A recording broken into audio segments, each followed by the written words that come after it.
Hello বন্ধুরা, খেতে বসে গেছি। দুপুরে খাওয়া আজকে বেশি কিছু আয়োজন নেই। তোমার দাদাভাই আজ বাজারে যায়নি, খুব শরীর খারাপ, তাই আজকের শুধু রান্না হয়েছে ফাল্গুন পাতা বাটা। এই ফাল্গুন পাতা বাটা,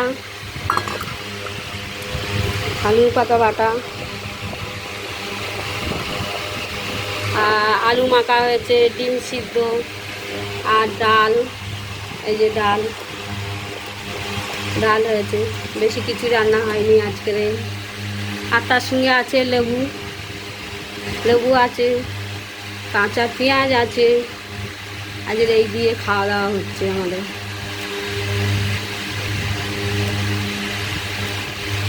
শুধু ভাত,